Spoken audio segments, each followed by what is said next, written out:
Ukiwa ni mtu wa imani thabiti na mfuatiliaji wa historia ya kanisa, au unataka tu kusikia simulizi ya kihistoria ya mashujaa wawili wakuu wa Ukristo, basi uko mahali sahihi. Leo tunaangazia maisha ya watakatifu Petro na Paulo, nguzo imara za kanisa, na kwa nini sikukuu yao huadhimishwa pamoja katika mapokeo ya Kanisa Katoliki. Endelea kuwa nami, kwa sababu hii siyo historia tu, ni kuhusu urithi, umoja na mpango mkuu wa Mungu. Historia ya Mtakatifu Petro na Paulo kwa ufupi. Mtakatifu Petro, ambaye awali aliitwa Simoni, alikuwa mvuvi wa kawaida kutoka Galilaya. Yesu alimteua kuwa mmoja wa mitume wake wa kwanza na kiongozi wa kundi hilo.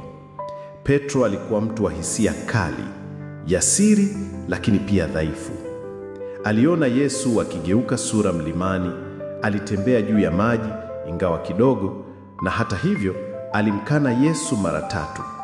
Lakini licha ya haya yote, Yesu alimwambia, "Wewe ndiwe Petro, na juu ya mwamba huu nitalijenga kanisa langu." Hilo linapatikana katika Mathayo 16:18, ndilo chimbuko la mamlaka ya kipapa katika Kanisa Katoliki. Kisha tunaye Mtakatifu Paulo, aliyekuwa akijulikana kama Saulo wa Tarso. Alikuwa mfarisayo mwenye elimu kubwa na mwenye bidii sana, lakini kwa shangazo alikuwa mtesaji mkubwa wa Wakristo kabla ya kukutana na Kristo katika njia ya kwenda Dameski.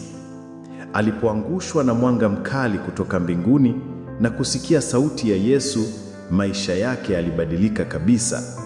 Baada ya uongofu wake, Paulo alisafiri kwa maelfu ya kilomita akianzisha makanisa na kuandika barua ambazo leo ziko ndani ya Agano Jipya. Je, walikuwa tofauti? Bila shaka, walikuwa tofauti, lakini wote walibadilishwa na kukumbatiwa na neema ya Kristo. Sasa, hebu tuzungumzie kuhusu jina hili, nguzo za kanisa. Kwa nini wanaitwa hivyo? Nguzo ni msaada wa msingi wa jengo. Ukiiondoa, jengo linaweza kuporomoka au kuyumba. Mtakatifu Petro na Mtakatifu Paulo wanachukuliwa kama nguzo kwa sababu maisha yao na utume wao uliweka msingi imara wa kanisa la Kikristo la mwanzo. Petro, akiwa papa wa kwanza, alisimamia umoja na uongozi. Alisaidia kuliongoza kanisa changa katika nyakati ngumu. Alijikita zaidi kule Yerusalemu, akiwahudumia Wakristo waliotoka katika Wayahudi. Paulo, kwa upande mwingine, alieneza Injili kote katika ulimwengu wa Kirumi, akienda hadi Roma, Korintho, Efeso na Filipo. Yeye ndiye aliyeleta ujumbe wa wokovu kwa watu wa mataifa. Bila Paulo, Ukristo huenda ungelibakia kuwa dhehebu dogo tu ndani ya Uyahudi. Majukumu yao yalikuwa tofauti, lakini yalijikamilisha. Mmoja alikuwa ni msingi aliyeimarisha, mwingine alikuwa ni moto wa upanuzi aliyepeleka ujumbe mbali. Watakatifu Petro na Paulo, maisha yao yalikutana Roma. Licha ya mwanzo wao tofauti, mitume hao wawili walimalizia safari zao katika mji mmoja, Roma, kitovu cha ulimwengu wa kale. Petro aliongoza jamii ya Wakristo wa huko, akihudumu hadi alipopata umauti wa kishahidi. Paulo, baada ya safari nyingi za kimisioni na kifungo mara kadhaa, alipelekwa Roma kwa kesi kama raia wa Kirumi. Desturi inasema kuwa Petro alisulubiwa akiwa kichwa chini kwa unyenyekevu, kwa sababu hakujiona kustahili kufa kama Kristo. Paulo, akiwa raia wa Roma, aliuawa kwa kukatwa kichwa. Wote wawili walikufa Roma katika kipindi kimoja takribani, wakati wa mateso ya kikatili yaliyoanzishwa na Kaisari Nero dhidi ya Wakristo. Leo hii makaburi yao yapo katika makanisa mawili mashuhuri sana duniani: kanisa kuu la Mtakatifu Petro huko Vatican na kanisa la Mtakatifu Paulo nje ya kuta Roma. Ndiyo maana Roma ikawa kitovu cha Kanisa Katoliki, kwa sababu mashujaa hawa wawili walitoa maisha yao hapo. Kwa nini sikukuu yao huadhimishwa pamoja? Sasa hapa ndipo panapovutia zaidi. Sikukuu yao ya pamoja inayosherehekewa tarehe 29 Juni kila mwaka. Hivi ndivyo kanisa linavyoadhimisha siku yao kwa pamoja na si kwa nyakati tofauti. Moja, umoja katika utume.